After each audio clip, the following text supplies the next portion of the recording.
Engineering 16 में आप सभी का एक बार फिर से स्वागत है। बच्चों, हम आपको आज फिर दोबारा से 6.2 प्रश्नावली लेकर के आए हैं, क्योंकि उस वाली वीडियो में ये प्रश्नावली पूरी तरह से कंप्लीट नहीं हुई थी। इसमें क्वेश्चन रह गए थे। अब हम इसको पूरी कंप्लीट करेंगे। ठीक है बच्चों, तो सभी बच्चे ध्यान से सुनेंगे। और मैं आपको एक बार और बता देता हूँ बच्चों कि हम जो भी पढ़ा रहे हैं वो हम आपके लिए पढ़ा रहे हैं। ठीक है, अगर आप एक तरफ से पढ़ते हुए चलेंगे तो आपको कहीं भी कोचिंग की ज़रूरत नहीं है, ये समझ लेना। एक तरफ से पूरा सिलेबस हम आपको कराएंगे। ठीक है, और आप तो जानते ही हैं कि अच्छे लोग और अच्छी किताबें तुरंत समझ में नहीं आती हैं। उनके लिए क्या करना पड़ता है, समझना पड़ता है, पढ़ना पड़ता है, तब जा कर के समझ में आती हैं। ठीक है बच्चों, तो इसी क्रम को आगे बढ़ाते हुए हम क्वेश्चन नंबर 4 से स्टार्ट करेंगे, क्योंकि इससे पिछली वीडियो में हमने क्वेश्चन 1 से लेकर के 3 तक सॉल्व कर लिए थे। तो स्टार्ट करते हैं बच्चों। सभी बच्चे कॉपी पेन के साथ तैयार रहना है। ठीक है, एक एक पॉइंट नोट करते हुए चलना है जो आपके लिए इम्पोर्टेंट है। तो यहाँ पर लिखेंगे प्रश्नावली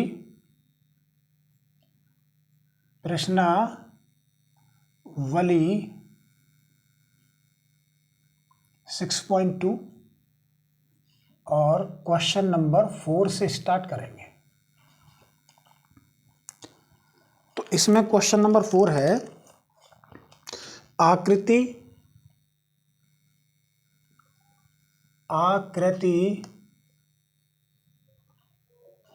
में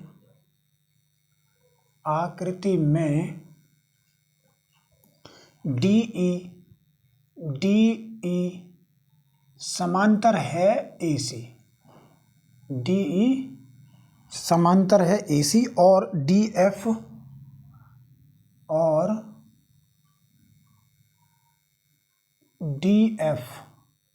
समांतर है AE।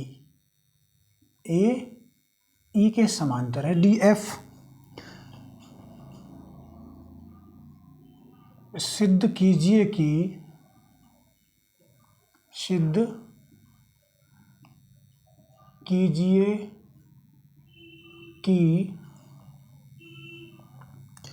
BF upon FE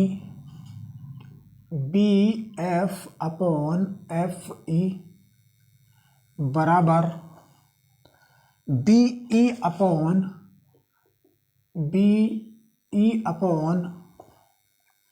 EC है। ठीक है, और इसमें आकृति दी गई है बच्चों, इस टाइप से आकृति है इसमें।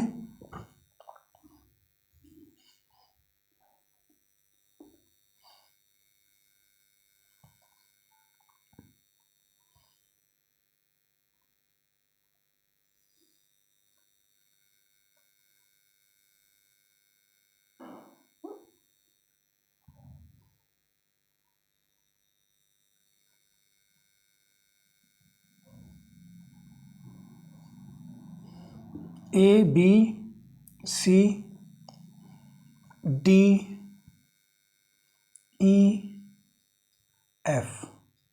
ये है। तो इसके द्वारा हमको सिद्ध करना है कि BF अपॉन FE बराबर BE अपॉन EC। इसको सिद्ध करेंगे बच्चों। और इसको सिद्ध करने के लिए मैं आपको पहले थेल्स प्रमेय बता दूं, क्योंकि इसमें थेल्स प्रमेय का प्रयोग होगा और उसके द्वारा ही हम इसको सिद्ध करेंगे। तो थेल्स प्रमेय क्या कहती है बच्चों? थेल्स प्रमेय ये कहती है कि अगर ये कोई ट्रायंगल है ABC, ये हमारा क्या है, एक ट्रायंगल है। और अगर मैं यहाँ से इनके बीचों बीच से एक लाइन खींच देता हूँ DF, ठीक है, DF इस तरह से, तो इसका मतलब ये है कि ये जो लाइन मैंने खींची है ये AB को और AC भुजाओं को समान रेशियो में विभाजित करती है। क्या करती है? समान अनुपातों में बांटती है। मतलब AD अपॉन DB बराबर किसके? AF अपॉन FC के बराबर। यही क्या है? थेल्स प्रमेय है। और ये कब लगाई जाती है? जब DF समांतर है किसके? BC के। याद रखना बच्चों, या तो क्वेश्चन में आपको मिलेगा BC समांतर है किसके, DF के, या फिर आपको क्वेश्चन में मिलेगा इनका अनुपात दे दिया जाएगा AD अपॉन DB बराबर AF अपॉन FC। ठीक है, तो दोनों में से आपको क्वेश्चन में गिवन होगा।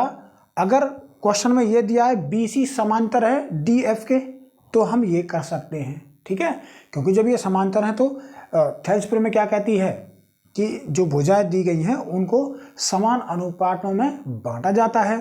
तो यहाँ पर यही तो है, BC समांतर किसके, DF है, तो मैं इसको लिख सकता हूँ AD अपॉन DB बराबर AF अपॉन FC। ठीक है, या फिर क्वेश्चन में बच्चों ये आपको मिलेगा, अगर ये भी गिवन है तो हम इसको ये लिख सकते हैं कि BC समांतर है DF के। तो अब हम इस क्वेश्चन को स्टार्ट करते हैं। तो थेल्स प्रमेय का हमने कॉन्सेप्ट आपको बताया, तो इस प्रमेय को हम सॉल्व करेंगे। तो सबसे पहले यहाँ पर लिखेंगे हल,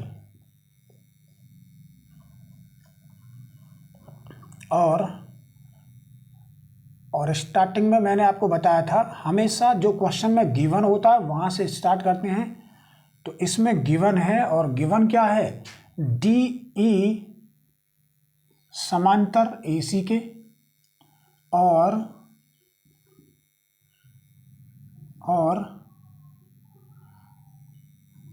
DF समांतर है AE के। ठीक है, तो DE समांतर AC, DE ये वाली लाइन AC के समांतर है, इस वाली। इसी तरह से DF ये वाली लाइन DF किसके समांतर, AE के समांतर है, AE के समांतर है। तो स्टार्ट करते हैं, आसानी से सॉल्व करेंगे बच्चों। तो इसमें लिखेंगे यहाँ पर सिद्ध करना, सिद्ध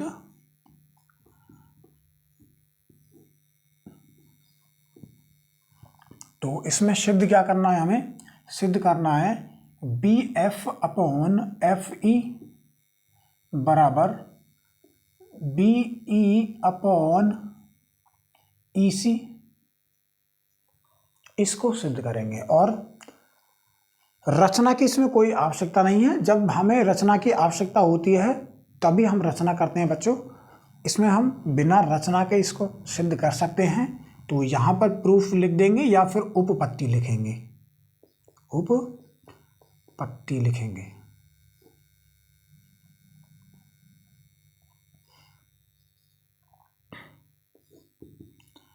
ठीक, तो सबसे पहले हम DE समांतर है AC के, इसकी बात करते हैं। तो DE ये वाली किसकी समांतर है, AC के। मतलब हम जो ट्रायंगल लेंगे, ये लेंगे ट्रायंगल BDE।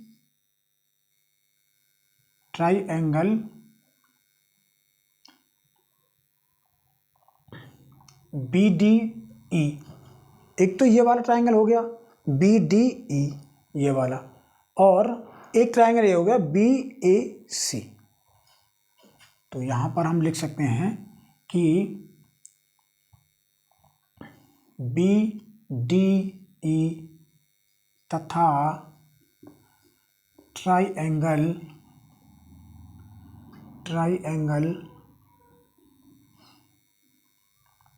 BAC में ऐसे भी लिख सकते हैं, या फिर इसको डायरेक्ट कर सकते हैं बच्चों। यहाँ से इसको जो गिवन है उसको रखेंगे और फिर हम थेल्स प्रमेय का प्रयोग कर देंगे। तो ऐसे भी कर सकते हैं। तो यहाँ पर DE किसके समांतर दिया है बच्चों, DE समांतर दिया है AC के समांतर दिया है। मतलब DE किसके समांतर है, AC के समांतर है। ठीक, तो इसको बच्चों ऐसे भी कर सकते हैं, डायरेक्ट BAC लिख दो बस, इसको ज़्यादा लिखने की कोई आवश्यकता नहीं है। तो ट्रायंगल BAC कर लो बस ऐसे, तो ये अच्छा रहेगा। तो DE किसके समांतर है, AC के समांतर है। और हमने आपको क्या बताया था, DE AC के समांतर है। मतलब कहने का ये है कि ये जो लाइन है DE इस वाली रेखा को और इस वाली रेखा को बराबर अनुपात में विभाजित करती है। मतलब इसको हम लिख सकते हैं BD अपॉन DA और बराबर है F से मतलब नहीं है क्योंकि DE समांतर है AC के, तो अभी F से कोई मतलब नहीं है, मतलब E से है, तो इसलिए BE अपॉन क्या लिखेंगे BE अपॉन EC और इसको समीकरण फर्स्ट मान लेंगे। क्या मान लेंगे? इसको समीकरण फर्स्ट मान लेंगे। इसी तरह से फिर आगे देखते हैं। आगे इसमें दिया है DF समांतर है AE के, यानी DF किसके समांतर है? AE के समांतर है। तो लिखेंगे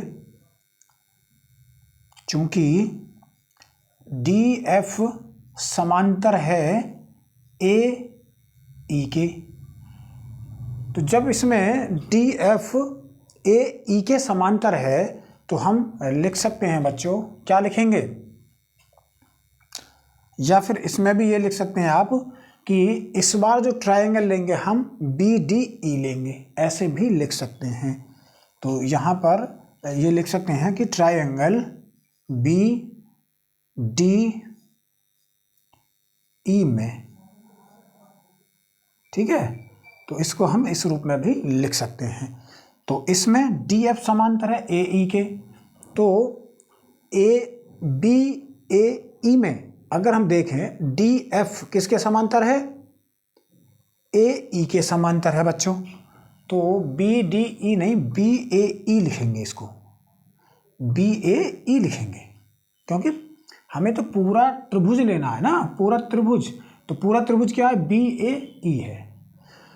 तो इसमें अब जब ये समांतर है DF AE के समांतर है, तो इसका मतलब क्या है? थेल्सपियर में क्या कहती है? जब दो लाइन समांतर होती हैं तो उसका मतलब हो जाता है BD अपॉन DA बराबर होता है BF अपॉन FE। तो यहाँ पर भी ये हो जाएगा हमारा BD अपॉन DA बराबर हो जाएगा BF अपॉन FE और इसको हम समीकरण 2 मान लेंगे। ठीक है, अब यहाँ से समीकरण 1 और 2 से हमें क्या मिलता है कि BD अपॉन DA बराबर इतना है और समीकरण 2 में भी BD अपॉन DA बराबर इतना है। तो समीकरण 1 से BD अपॉन DA का मान समीकरण 2 में रख देंगे। तो यहाँ पर लिखेंगे समीकरण 1 से BD अपॉन DA का मान समीकरण 2 में रखने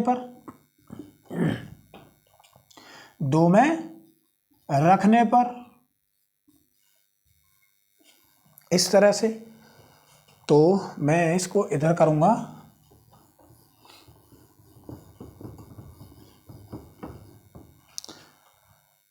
जब मैं समीकरण 1 से BD अपॉन DA का मान 2 में रखूंगा तो कितना आ जाएगा? हमें मिलेगा BE अपॉन EC और ये बराबर किसके है? BF अपॉन FE के। ठीक है, या फिर इसको ऐसे भी लिख सकते हैं, इसको पहले ला सकते हैं बच्चों, BF अपॉन FE बराबर BE अपॉन EC। ठीक है, ऐसे। तो इसको हमें सिद्ध करना था बस। ठीक है, तो इस तरह से बच्चों हमने आसान मेथड से, आसान तरीके से इसको सिद्ध कर दिया है। अब इसके बाद हम नेक्स्ट क्वेश्चन करेंगे, क्वेश्चन नंबर 5। ठीक है बच्चों, तो आप इसका स्क्रीनशॉट लेंगे। ठीक है, तो सभी बच्चों ने इसको नोट कर लिया होगा। तो अब हम नेक्स्ट क्वेश्चन करते हैं इसका। तो इस प्रश्नावली के एक क्वेश्चन मोस्ट है बच्चों आपके लिए, क्योंकि ये परीक्षा में आते रहते हैं। इसलिए आप लोग इनका अच्छे से रिवीजन करेंगे। बिना अभ्यास के कुछ भी संभव नहीं है, हम आपको बार बार बताते हैं, ठीक है। तो क्वेश्चन नंबर है हमारा क्वेश्चन नंबर 5।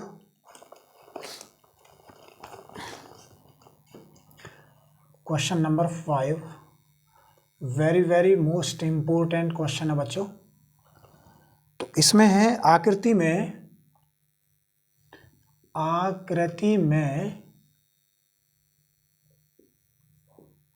आकृति में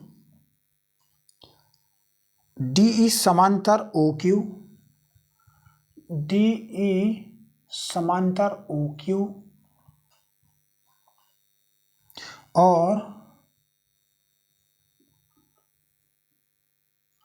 और DF समांतर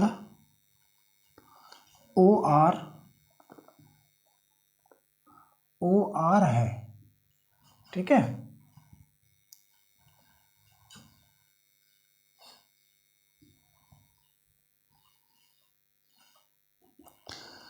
दर्शाइए कि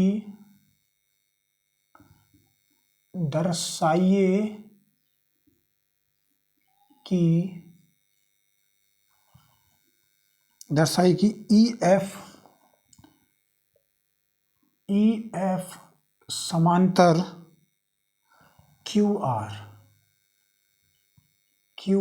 है।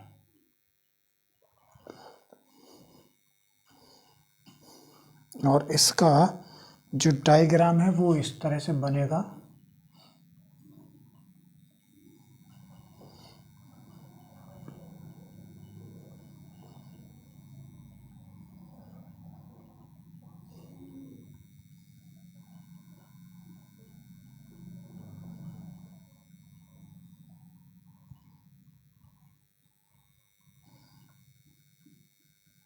EF DO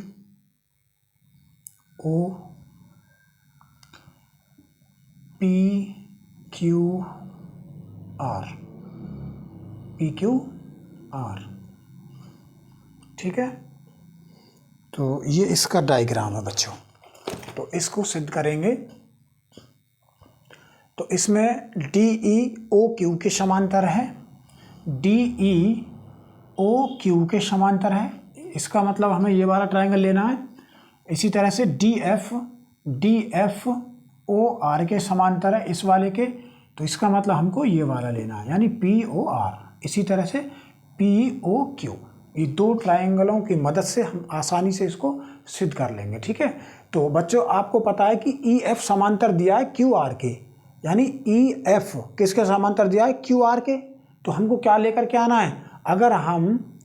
अगर हम बच्चों PE/EQ मतलब PE/EQ बराबर PF/FR ले आते हैं, ठीक है बच्चों। PE/EQ बराबर PF/FR। अगर हम इनका अनुपात बराबर लेकर के आते हैं तो हम कह सकते हैं बच्चों कि EF समांतर है किसके? QR के, ठीक है। मैंने आपको क्या बताया था, थेल्स प्रमेय क्या कहती है? जब दोनों भुजाओं का अनुपात बराबर है तो इसका मतलब ये होता है कि जो उनके बीच लाइन खींची गई है वो लाइन और तीसरी लाइन समांतर होती हैं। मतलब EF समांतर किसके? QR के, ठीक है। तो जब ये अगर हमें क्वेश्चन में इसको लेकर के आना है तो हमें ये सिद्ध करना पड़ेगा। जब हम इसको सिद्ध कर देंगे तो ये लिख सकते हैं फिर हम। इसी तरह से अगर क्वेश्चन में इसको सिद्ध करना है तो ये क्वेश्चन में दिया हुआ होगा बच्चों, दोनों में से एक तो गिवन होता ही होता है। तो अब हम इसको स्टार्ट करते हैं, लिखेंगे यहां पर हल। तो सबसे पहले शुरुआत दिया है, तो यहां पर DE समांतर है OQ के और और इसमें डी एफ समांतर है ओ आर के। किसके समांतर है? ओ आर के। तो सबसे पहले हम डी ई समांतर ओ क्यू, तो इसके बारे में चर्चा करेंगे। सबसे पहले हम यहां पर लिखेंगे सिद्ध करना है। इसका दूसरा पॉइंट आता है हमारा सिद्ध करना। तो सिद्ध क्या करेंगे? इसमें ई एफ समांतर दिखाना है। किसके? क्यू आर के समांतर दिखाना है बच्चों, ई एफ। तो लिखेंगे उपपत्ति। उपपत्ति। तो सबसे पहले हम, ये क्या दिया गया है? यहां पर दिया है डी ई समांतर है ओ क्यू के। डी ई समांतर है ओ क्यू के। तो इस वाले त्रिभुज के बारे में लिखेंगे। तो यहां पर लिखेंगे त्रिभुज पी ओ क्यू में। पी ओ क्यू में तो क्या गिवन है? डी ई समांतर है ओ क्यू के। डी ई समांतर है ओ क्यू के। तो जब ये समांतर है तो इनकी भुजाओं का अनुपात भी तो बराबर होगा बच्चों। थेल्सपुर में यही तो कहती है। तो यहां पर लिखेंगे P E upon E Q और बराबर में P D upon D O. इसको हम समीकरण 1 मान लेंगे। फिर इसी तरह से इसमें डी एफ समांतर ओ आर के। डी एफ समांतर ओ आर के, तो इसका मतलब हमको ये वाला त्रिभुज लेना है। तो यहां पर लिखेंगे ट्रायंगल पी ओ आर में। ट्रायंगल पी ओ आर में तो क्या गिवन है?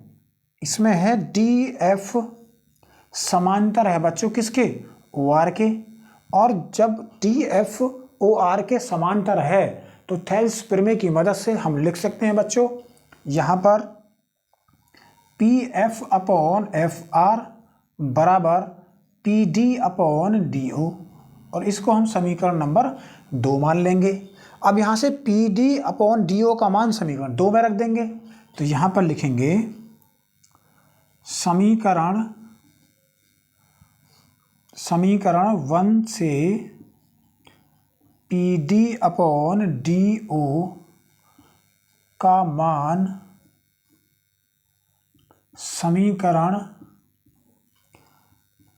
2 में रखने पर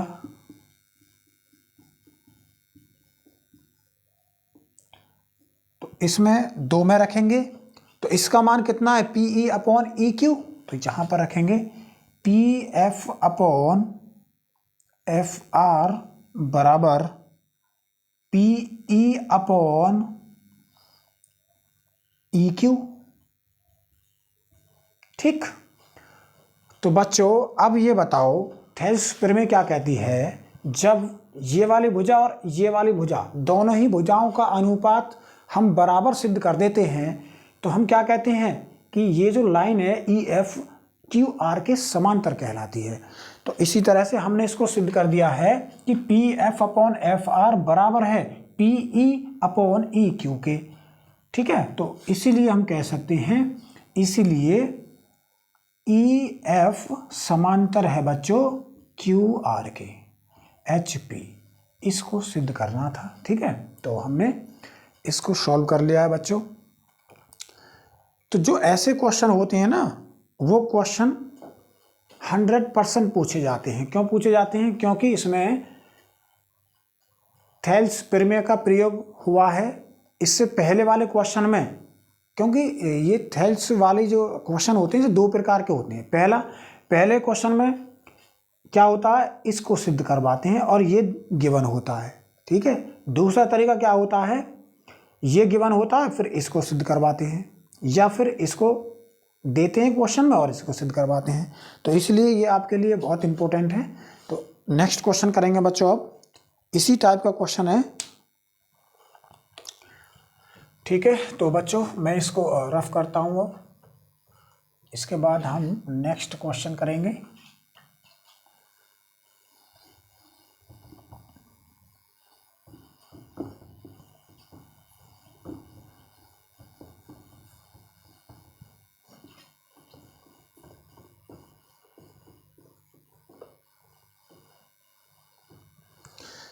तो नेक्स्ट क्वेश्चन है हमारा क्वेश्चन नंबर 6 और इसमें आकृति में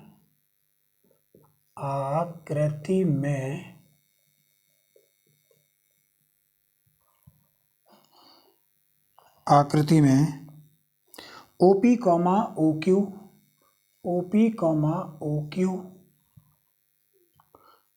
और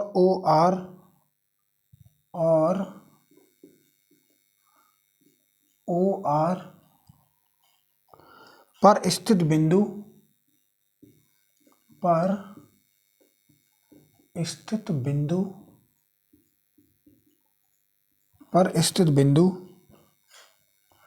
A, B और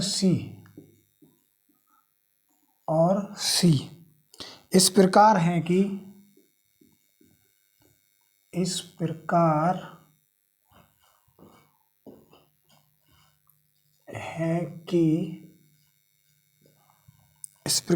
कि AB समांतर PQ और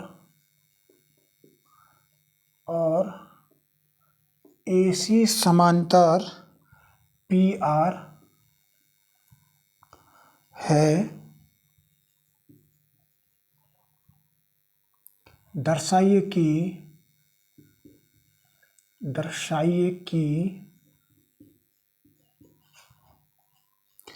BC समांतर है QR के। तो इसको सिद्ध करना है। सेम इससे पहले जो क्वेश्चन किया है बच्चों, सेम उसी टाइप का क्वेश्चन है।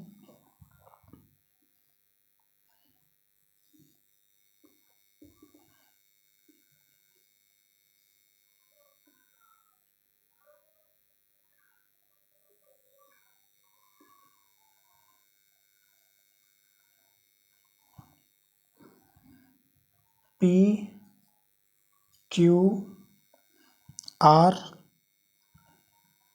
और यहाँ से इसको मिलाएंगे और फिर इसको मिला देंगे।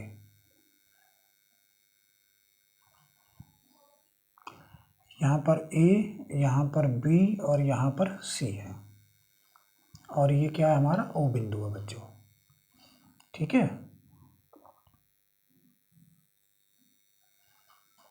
तो ये हमारा क्वेश्चन। तो बच्चों अच्छा क्वेश्चन है, इम्पोर्टेंट क्वेश्चन है, कई बार पूछा गया है। तो लिखेंगे हल। सेम क्वेश्चन है, इससे पहले जो क्वेश्चन किया गया था उसी तरह से करना है। थेसिस प्रमेय का प्रयोग इसमें करना है। तो लिखेंगे पहले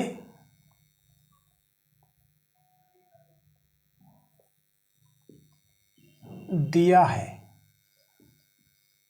तो क्या गिवन है इसमें गिवन है बच्चों AB समांतर है किसके, PQ के।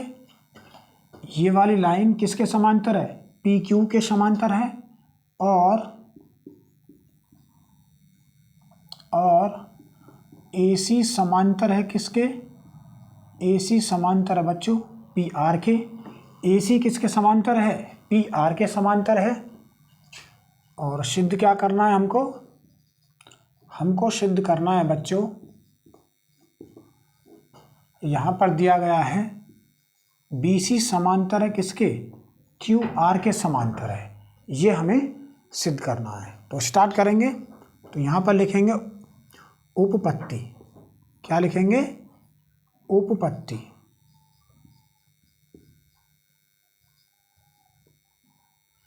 ठीक, तो उपपत्ति से स्टार्ट करेंगे इसको।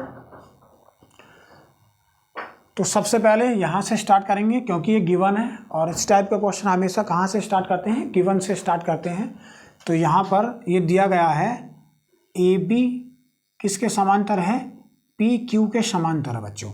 यहाँ पर AB किसके समांतर है, PQ के समांतर है। इसका मतलब हम ट्रायंगल POQ लेंगे। ठीक है, तो ये लिखेंगे ट्रायंगल POQ में। ठीक, AB PQ के समांतर है ए बी पी क्यू के समांतर है तो थेल्स प्रमेय क्या कहती है, ये वाली भुजा और ये वाली भुजा दोनों का अनुपात क्या हो जाएगा, बराबर हो जाएगा। तो यहाँ पर इसको बराबर कर देंगे और ये लिखेंगे पी ए अपॉन ए ओ बराबर है बच्चों O B upon B Q के, और इसको समीकरण 1 मान लेंगे। इसी तरह से फिर आगे क्या गिवन है, ए सी समांतर है किसके, ए सी ये वाला ए सी ये पी आर के समांतर है, तो ये वाला त्रिभुज लेंगे तो लिखेंगे इसमें ट्रायंगल पी ओ आर में, क्योंकि इसमें दिया है ए सी समांतर है किसके, पी आर के समांतर है। तो जब ए सी पी आर के समांतर है तो बच्चों ये वाली भुजा और ये वाली भुजा दोनों ही भुजाओं का अनुपात बराबर होगा। मतलब ये लिखेंगे पी ए अपॉन ए ओ बराबर है ओ सी अपॉन सी आर के, और इसको समीकरण 2 मान लेंगे हम। क्या मान लेंगे, इसको समीकरण 2 मान लेंगे। अब यहाँ पर पी ए अपॉन ए ओ और यहाँ पर भी पी ए अपॉन ए ओ दोनों समान है, और जब दोनों समान हैं तो समीकरण 1 से समीकरण 1 से पी ए अपॉन ए ओ का मान समीकरण 2 में रखने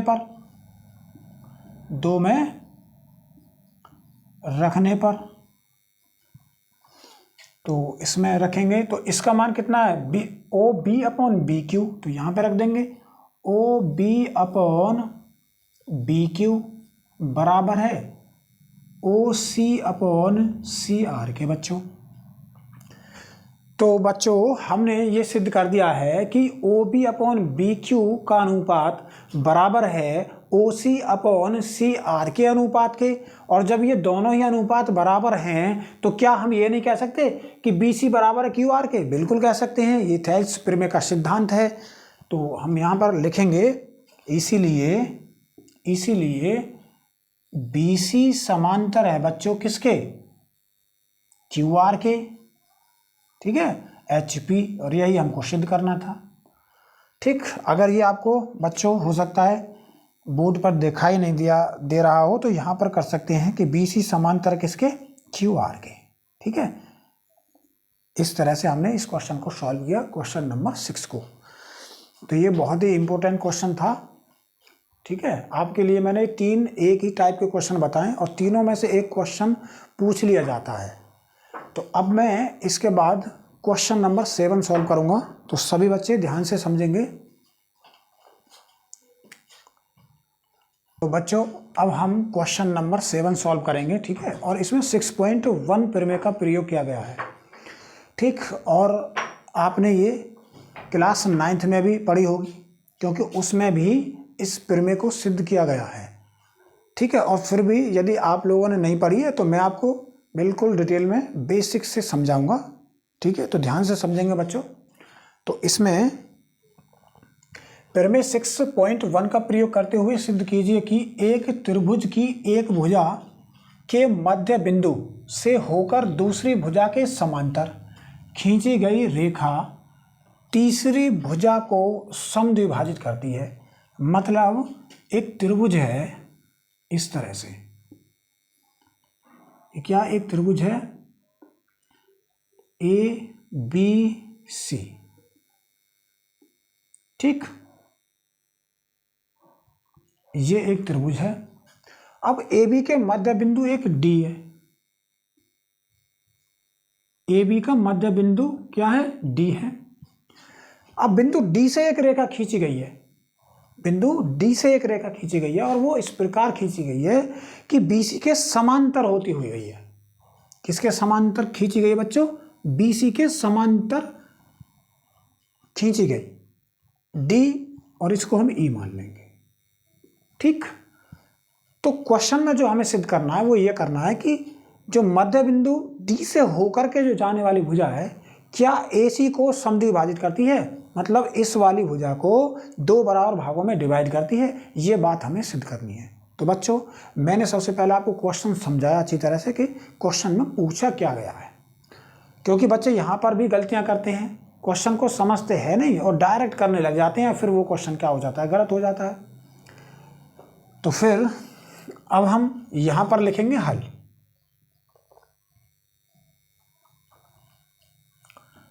तो सबसे पहले गिवन लिखेंगे, दिया है,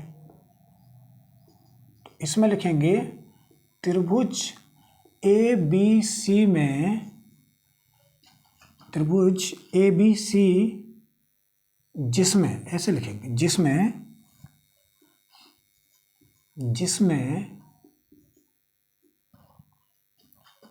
D रेखा AB का मध्य बिंदु है, D रेखा AB का मध्य बिंदु है, मध्य बिंदु है, ठीक।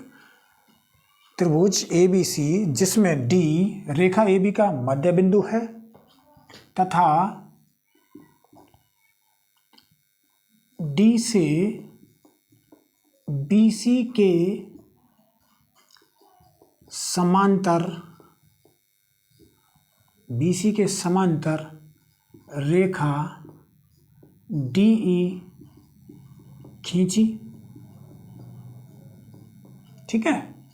तो ये तो स्ट्रक्चर थी, जो ये गिवन है क्वेश्चन में, यहाँ पर दिया है एक त्रिभुज है, एक त्रिभुज ABC है, एक भुजा के मध्य बिंदु, एक भुजा AB और इसके मध्य बिंदु D से होकर दूसरी भुजा के समांतर, इस वाली भुजा के समांतर BC के समांतर DE खींची गई रेखा तीसरी भुजा को, मतलब तीसरी भुजा क्या है, AC, इसको समद्विभाजित करती है।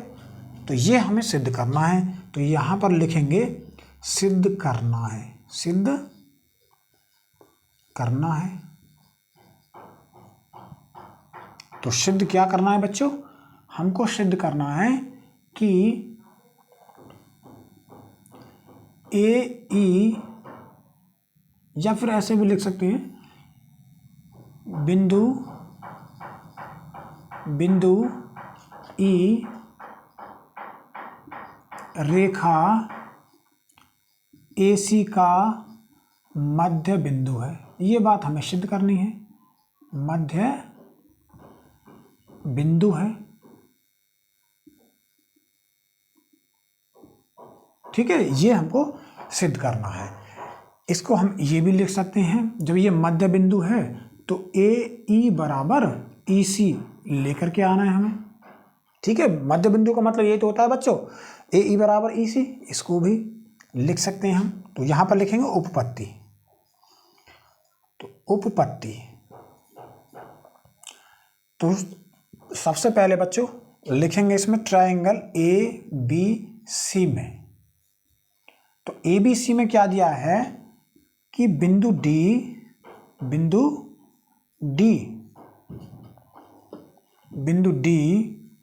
रेखा AB का मध्य बिंदु है, मध्य बिंदु है, ठीक। तो बिंदु D रेखा AB का मध्य बिंदु है, इसका मतलब है बच्चों AD अपॉन DB लिख सकते हैं हम, मतलब ये लिख सकते हैं कि AD बराबर है किसके, DB के बराबर है, और AD अपॉन DB बराबर हम कर सकते हैं बच्चों, क्या कर सकते हैं, 1/1 लिख सकते हैं, 1/1, और इसको समीकरण 1 मान लेंगे। अब इसके बाद क्वेश्चन में ये भी दिया है कि DE समांतर है किसके, BC के समांतर है, और जब DE BC के समांतर है तो वहां पर बच्चों हम थेल्स प्रमेय का प्रयोग करते हैं, और थेल्स प्रमेय ये कहती है जब दो लाइन समांतर हैं तो AD अपॉन DB बराबर हो जाता है AE अपॉन EC के। तो यहां पर लिखेंगे चूंकि क्या दिया है, DE समांतर है, DE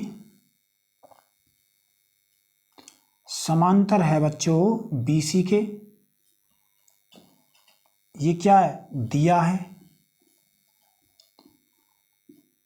तो यहां पर हम लिख सकते हैं AD अपॉन DB बराबर AE अपॉन EC। ठीक, और इसको समीकरण 2 मानेंगे। अब यहाँ से AD अपॉन DB का मान और AD अपॉन DB का मान ये है, दोनों बराबर हैं, क्योंकि यहाँ AD अपॉन DB और यहाँ पर भी AD अपॉन DB है। जब ये दोनों बराबर हैं तो यहाँ से समीकरण 1 से AD अपॉन DB का मान समीकरण 2 में रखेंगे।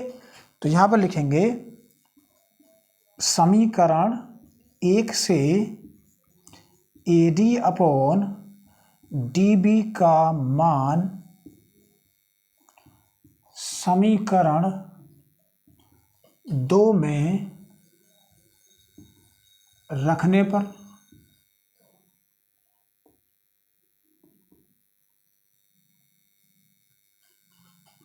ठीक, तो यहां पर रखेंगे।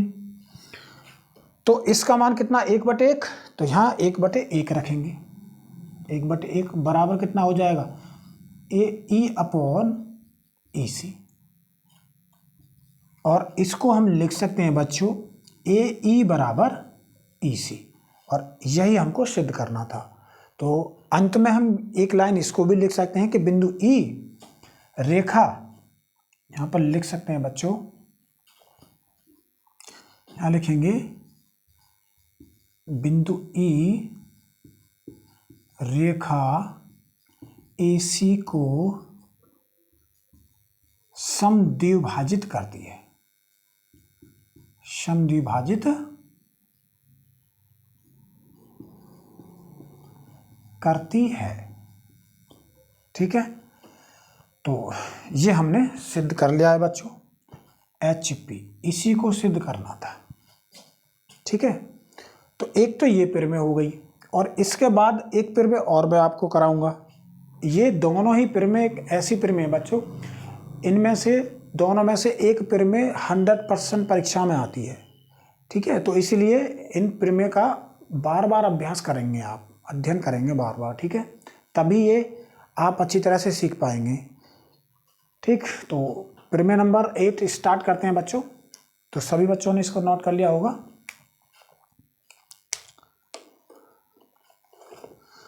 तो मैं इसको रफ करता हूं और उसके बाद हम पिरमें 8 को सॉल्व करेंगे।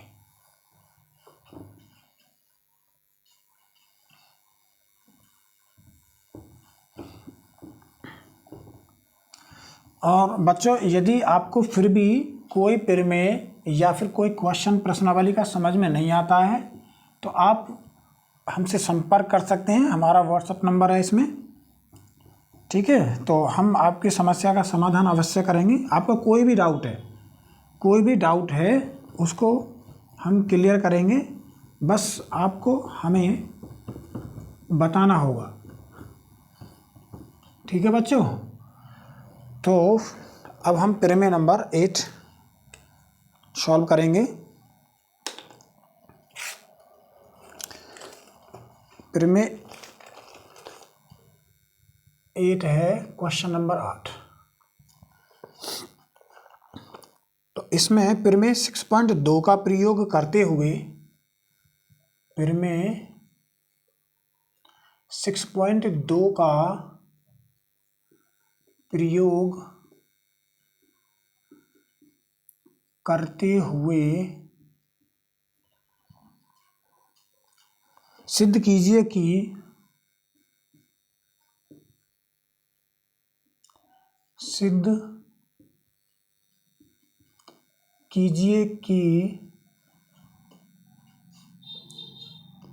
एक त्रिभुज की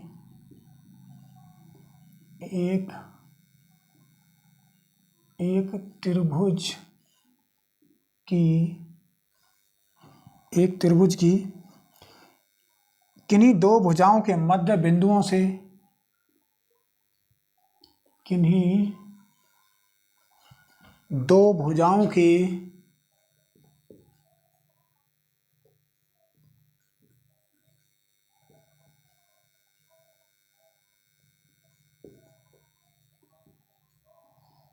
मध्य बिंदु मध्य बिंदु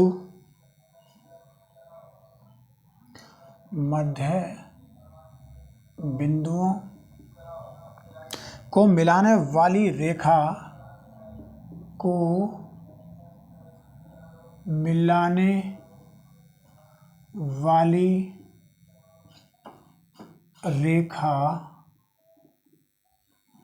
मिलाने वाली रेखा तीसरी भुजा के समांतर है।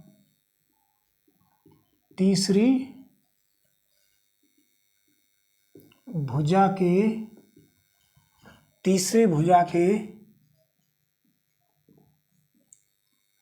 समांतर है। ठीक है, तो इसको सिद्ध करेंगे बच्चों।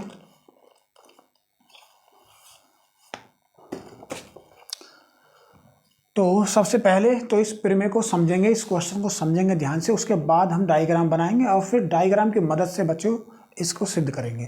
तो यहाँ पर प्रमेय 6.2 का प्रयोग करते हुए सिद्ध कीजिए कि एक त्रिभुज, कोई त्रिभुज है इस तरह से,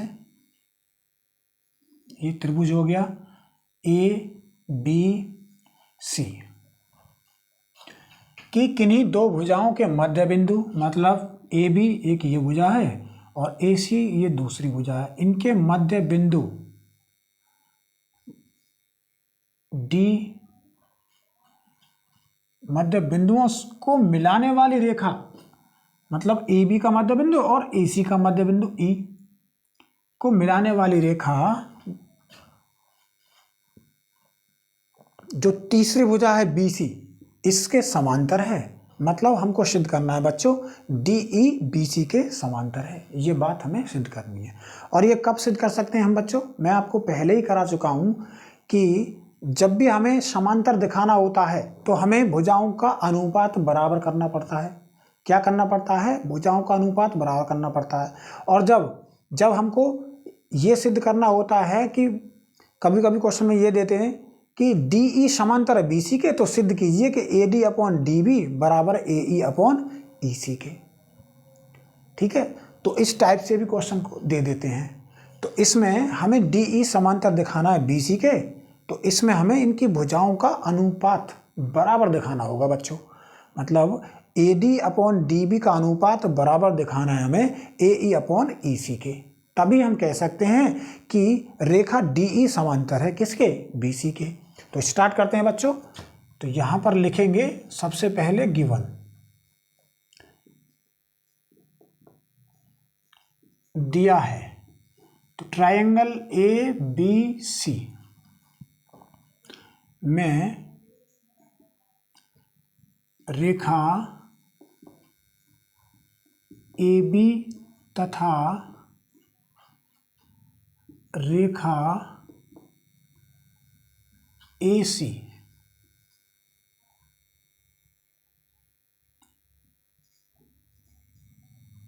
के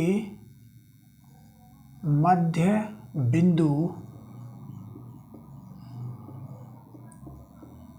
क्रमशः D तथा E को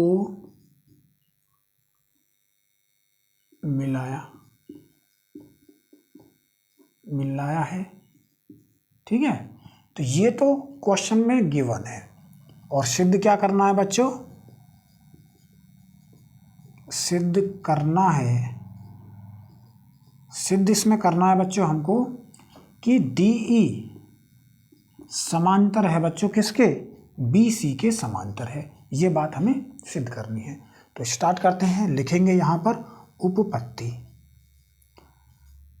तो सेम, तो पहले हम D की मदद से समीकरण बना लेंगे, फिर E की मदद से एक समीकरण बना लेंगे। तो लिखेंगे ट्रायंगल ABC में D रेखा AB का मध्य बिंदु है,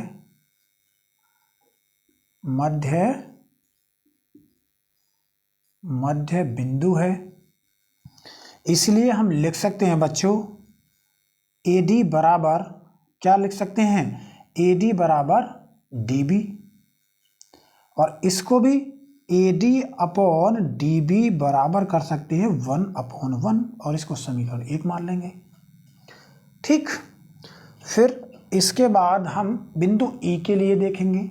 अब लिखेंगे यहाँ पर, चूंकि E रेखा AC का मध्य बिंदु है, AC का मध्य बिंदु है, और जब ये मध्य बिंदु है तो हम लिख सकते हैं बच्चों यहाँ पर, इसीलिए AE बराबर क्या हो जाएगा, EC। मध्य बिंदु का तो मतलब यही होता है ना बच्चों, कोई भी भुजा है अगर उसका मध्य बिंदु है, कोई भी बिंदु मध्य बिंदु है तो उसका मतलब ये होता है कि उस भुजा को 2 बराबर भागों में डिवाइड कर देना। ठीक है, तो इस ऐसे ही हमने यहाँ पर किया है कि मतलब AE बराबर कर दिया है किसके, EC के बराबर कर दिया है। और इसको हम लिख सकते हैं AE अपॉन EC बराबर 1/1 कर सकते हैं, और समीकरण नंबर 2। ठीक है, अब यहाँ पर AD अपॉन DB बराबर 1/1 है, इसी तरह से AE अपॉन EC बराबर 1/1 है। तो समीकरण 1 व समीकरण 2 से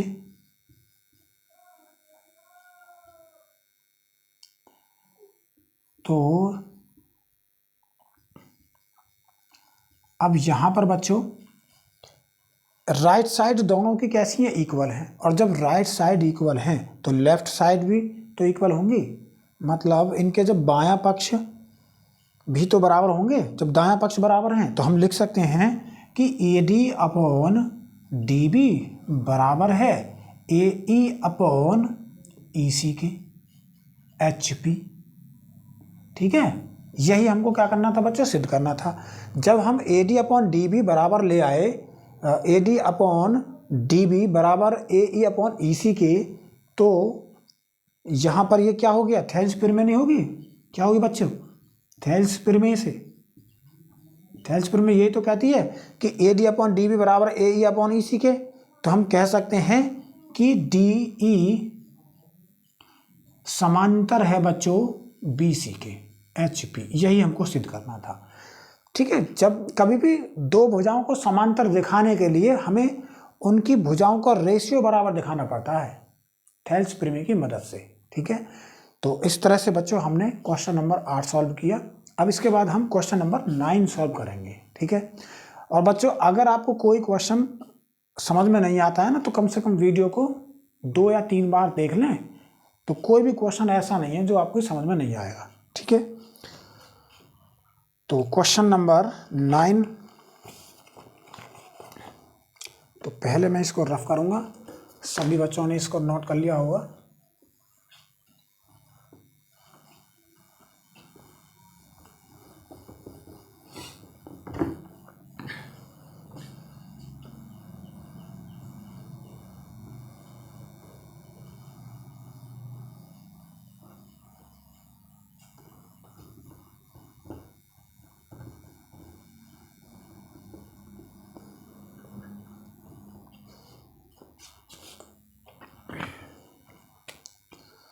क्वेश्चन नंबर 9 है बच्चों, लिखेंगे यहाँ पर क्वेश्चन नंबर 9, और इसमें है ABCD एक समलंब है। ABCD एक समलंब है, समलंब है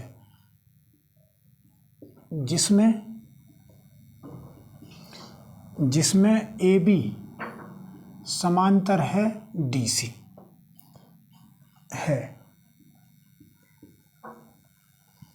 तथा इसके विकर्ण परस्पर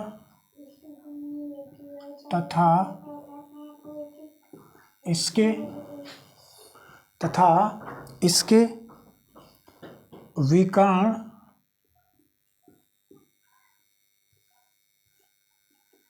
परस्पर तथा इसके विकर्ण परस्पर बिंदु O पर इस प्रकार पर इस प्रकार प्रतिच्छेद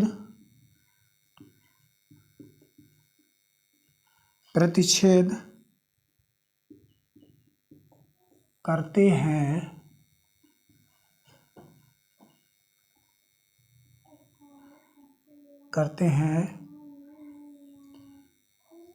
दर्शाइए कि AO अपॉन BO बराबर है CO अपॉन DO है। इसको सिद्ध करना है बच्चों। तो बहुत ही इम्पोर्टेंट क्वेश्चन है बच्चों, आपके लिए खास क्वेश्चन है ये, ठीक है। इस प्रश्नावली में इस टाइप के बच्चों 2 ही क्वेश्चन हैं, एक ये क्वेश्चन और क्वेश्चन नंबर 10 जो इसके बाद मैं आपको कराऊंगा, ठीक है। और दोनों ही क्वेश्चन आपके लिए बहुत ही खास हैं बच्चों, इसलिए अच्छे से समझेंगे इसको। तो सबसे पहले समलंब। तो समलंब क्या होता है बच्चों? समलंब चतुर्भुज तो आप जानते हैं, जिसमें 2 भुजाएं क्या होती हैं? समांतर होती हैं, उसको हम क्या बोलते हैं? समलंब कहते हैं। जैसे मैं आकृति बनाता हूं,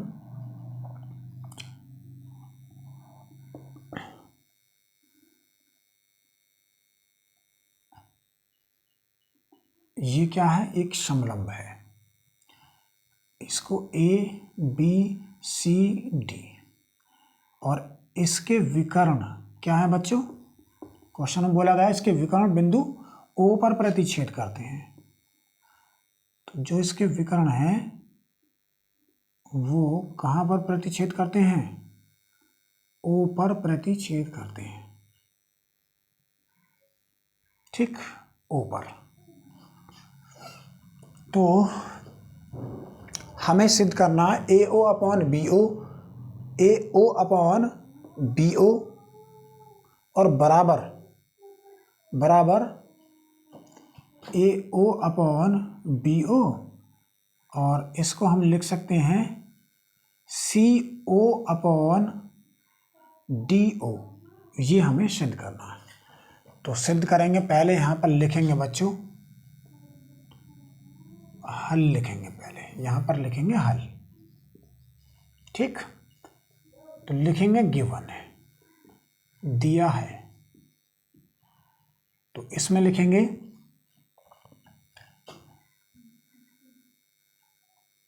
ABCD एक समलंब है, ठीक है बच्चों।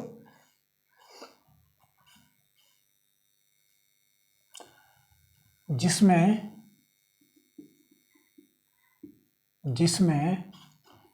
AB समांतर है किसके? DC के। ये तो गिवन है।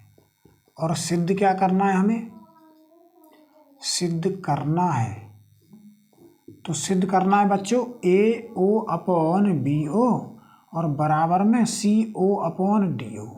ये हमको सिद्ध करना है। तो इसको सिद्ध करने के लिए हम क्या कर देंगे बच्चों? क्या करेंगे हम? इसको सिद्ध करने के लिए हमें बच्चों रचना करनी पड़ेगी, ठीक है, क्योंकि इस क्वेश्चन में रचना की आवश्यकता पड़ेगी। बिना रचना के हम इस क्वेश्चन को नहीं कर सकते। तो हम यहाँ से रचना करेंगे, OE खींच लेते हैं और OE एक ऐसी रेखा है, ये DC के समांतर है, ठीक है, या AB के समांतर मान लेते हैं इसको, ठीक है। तो रचना करेंगे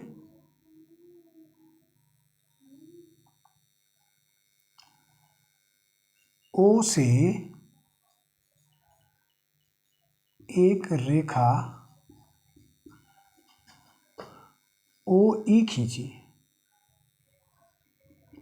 ये रचना करनी है बच्चों, ठीक है। खींचा या खींची, जो आपको उचित लगे ऐसे। अब यहाँ से उपपत्ति कर देंगे। तो थेल्स प्रमेय का प्रयोग ही करना है बच्चों इसमें भी। तो सबसे पहले हमें क्या काम करना पड़ेगा? यहाँ से इस वाले त्रिभुज की बात करेंगे पहले हम, इस वाले की, यानी ये लिखेंगे कि ट्राइएंगल डी बी में, ए डी बी में। तो हमने ओ ई ए बी के समांतर खींची है। ओ ई किसके समांतर है? ए बी के है। तो थेल्स प्रमेय क्या कहती है? थेल्स प्रमेय ये कहती है इसका अनुपात इसके अनुपात के बराबर होगा। मतलब ये हो जाएगा ए ई अपॉन ई डी बराबर है B O upon D O. समीकरण 1 मान लेंगे बच्चों। इसी तरह से अब इस वाले त्रिभुज की बात करेंगे हम। तो ओ ई किसके समांतर है? डी सी के समांतर है। तो ट्रायंगल कौन सा लेंगे? ट्रायंगल ए डी सी में। ट्रायंगल ए डी सी में। तो यहां से ओ ई बच्चों डी सी के समांतर है। किसके समांतर बच्चों? ओ ई डी सी के समांतर है। तो हम इसको लिख सकते हैं ए ई अपॉन ई डी बराबर है ए ओ अपॉन ओ सी के। और समीकरण 2 मान लेंगे। अब समीकरण 1 और समीकरण 2 से बच्चों A E upon E D बराबर B O upon D O है। इसी तरह से ए ई अपॉन ई डी बराबर इतना है। तो मतलब यहाँ से ए ई अपॉन ई डी का मान समीकरण 2 में रख देंगे तो ये बराबर हो जाएंगे। तो ये लिखेंगे समीकरण 1 से ए ई अपॉन ई डी का मान समीकरण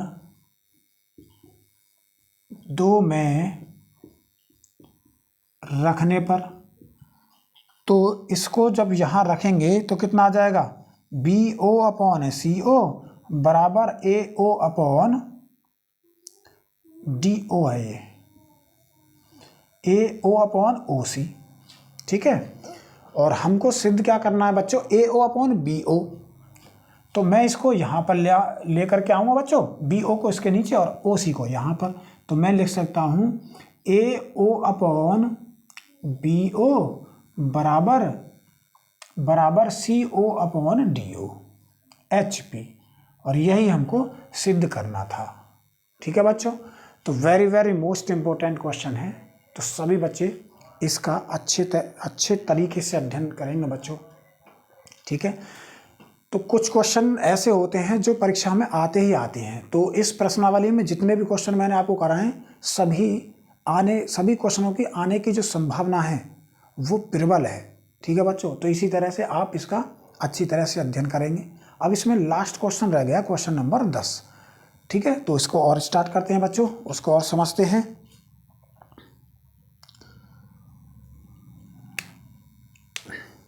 तो मैं इसको रफ करता हूँ। सभी बच्चों ने इसको नोट कर लिया होगा।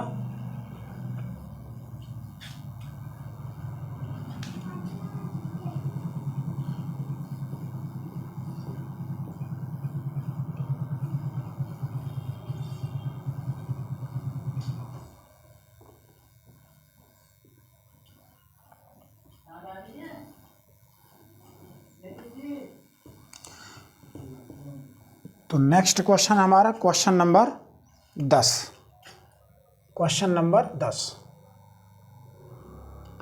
और ये very very most important question है बच्चों। तो लिखेंगे इसमें एक चतुर्भुज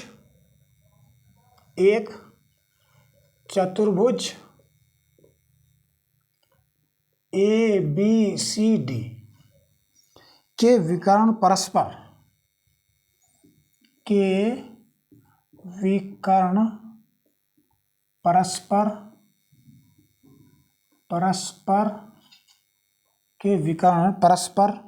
बिंदु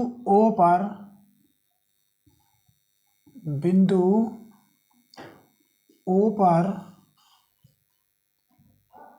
इस प्रकार प्रतिच्छेद करते हैं। इस प्रकार प्रतिच्छेद करते हैं।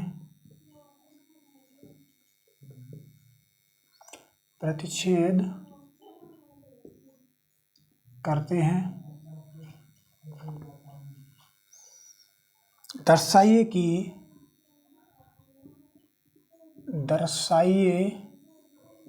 कि ए बी सी डी एक समलंब है। ठीक है बच्चों, तो ये क्वेश्चन है और इसको सिद्ध करना है।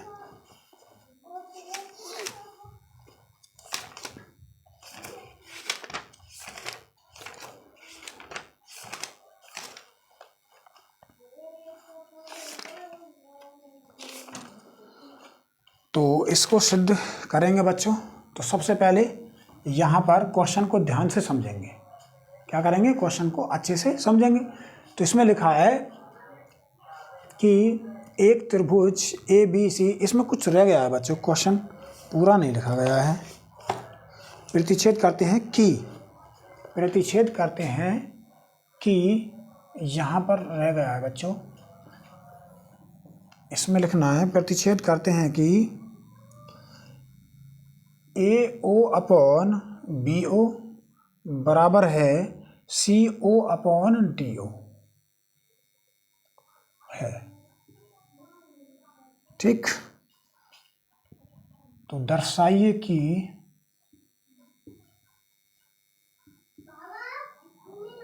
ए बी सी डी एक समलंब है, एक समलंब है,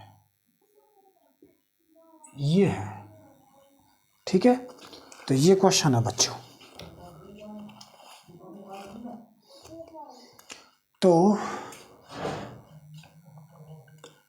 अब इसको सॉल्व करते हैं बच्चों। तो सबसे पहले गिवन लिखेंगे, इसमें दिया है।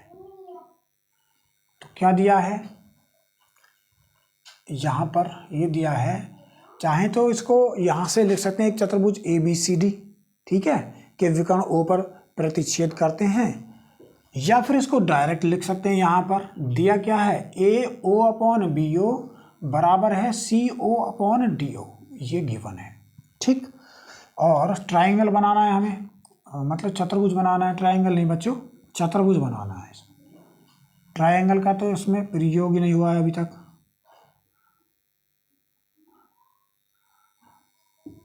इसमें दोनों ही समलंब के हैं और इसके जो विकर्ण हैं वो ओ पर प्रतिच्छेद करते हैं। कहाँ पर? ओ पर प्रतिच्छेद करते हैं बच्चों। तो इसको, ये गिवन है, इसको मैं समीकरण 1 मान लूँगा। ठीक, या फिर हम इसको ऐसे भी लिख सकते हैं बच्चों, ए ओ अपॉन सी ओ बराबर में B O upon D O, और इसको हम समीकरण 1 मान सकते हैं। क्या मानेंगे इसको समीकरण 1 मानेंगे बच्चों। इसके बाद हमें लिखना है, सिद्ध करना है। और इसमें सिद्ध क्या करना है?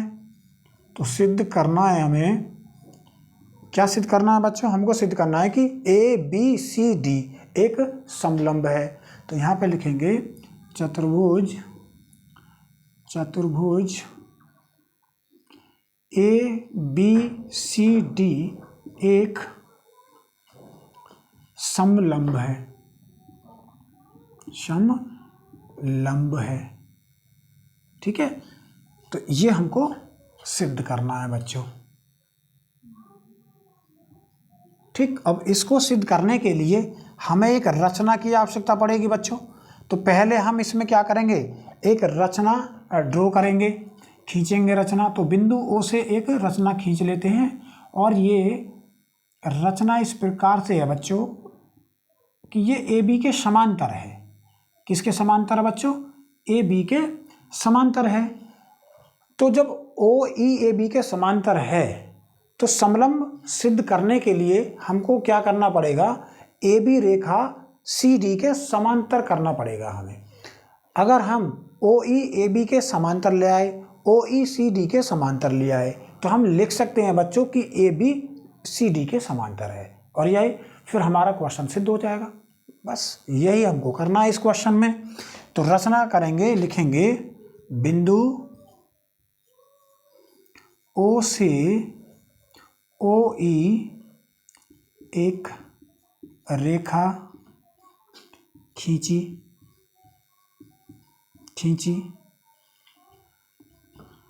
जो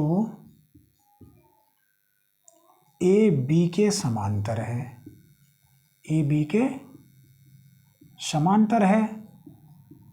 ठीक है, इस तरह से।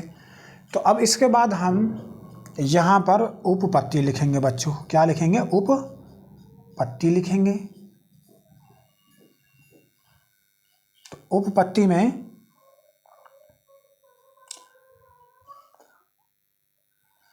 तो यहाँ पर हमने ओ ई को ए बी के समांतर माना है। इसका मतलब हम ये लिख सकते हैं ए ई अपॉन ई डी बराबर है B O upon O D के। तो यहाँ पर लिखेंगे इसमें कि ट्रायंगल ए बी डी में ओ ई समांतर है ए बी के। और किससे समांतर है बच्चों? रचना से। ठीक है, रचना की मदद से हमने इसको समांतर माना है। तो जब ये समांतर है तो हम थेल्स प्रमेय की मदद से लिख सकते हैं कि ए ई अपॉन ई डी बराबर है B O upon D O. और इसको समीकरण 2 मान सकते हैं हम। तो यहाँ से अगर हम देखें बच्चों, समीकरण 1 व समीकरण 2 से, समीकरण 1 व समीकरण 2 से B O upon D O बराबर A O upon C O, इसी तरह से B O upon D O बराबर A E upon E D. तो हम इसको क्या कर सकते हैं बच्चों? बराबर कर सकते हैं। तो समीकरण 1 और समीकरण 2 से हम लिख सकते हैं यहाँ पर ए ई अपॉन सी ओ बराबर है बच्चों A E upon E D बराबर है ए ओ अपॉन सी ओ। और ये भी बराबर है किसके बच्चों? B O upon D O. ठीक है, तो यहां से निष्कर्ष क्या निकलता है बच्चों? ये वाली जो लाइन है वो इसके बराबर है ए ओ अपॉन ओ सी के। और जब ये इसके बराबर है मतलब ये वाला रेशियो और ये वाला रेशियो का अनुपात बच्चों, इस वाली भुजा का और इस वाली भुजा का अनुपात जब बराबर है तो हम ये लिख सकते हैं ना ओ ई समांतर है किसके? सी डी के। तो इसलिए ओ ई समांतर है डी सी के। किसके समांतर है? ओ ई समांतर है डी सी के। तो यहाँ पर लिखेंगे बच्चों, चूंकि ओ ई समांतर है ए बी तथा ओ ई समांतर है डी सी, तो इसलिए हम लिख सकते हैं कि ए बी समांतर होगा किसके? डी सी के। किसके समांतर होगा बच्चों? डी सी के। जब ए बी समांतर है डी सी के तो हम कह सकते हैं कि ए बी सी डी एक समलंब चतुर्भुज है। ठीक है बच्चों, तो एक बार मैं फिर दोबारा से बता रहा हूँ आपको। जब हमने ये सिद्ध कर दिया भुजाओं का रेशियो, तो जब भी भुजाओं का रेशियो आपस में बराबर होता है तो हम कह सकते हैं कि ओ ई समांतर है किसके? डी सी के। यहाँ पर ए ई अपॉन ई डी बराबर आया है ए ओ अपॉन ओ सी के। तो हम कह सकते हैं ए ई समांतर है मतलब ओ ई समांतर है किसके? डी सी के। ठीक, और ओ ई समांतर ए बी ये हम रचना से पहले ही मान चुके हैं। तो जब ओ ई डी सी के समांतर है, इसी प्रकार ओ ई ए बी के समांतर है, तो बच्चों हम कह सकते हैं, इसीलिए हम कह सकते हैं कि ए बी समांतर हो जाएगा किसके? डी सी के। ठीक है, तो जब ओ ई ए बी के समांतर है और ओ ई डी सी के समांतर है तो ये भी जरूरी है बच्चों कि ए बी सी डी के समांतर होगा ही होगा। तो ए बी समांतर हो गया डी सी के। ठीक है, जब ये समांतर हो गया तो हम लिख सकते हैं कि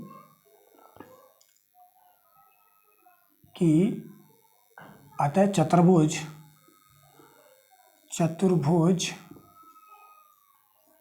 ए बी सी डी एक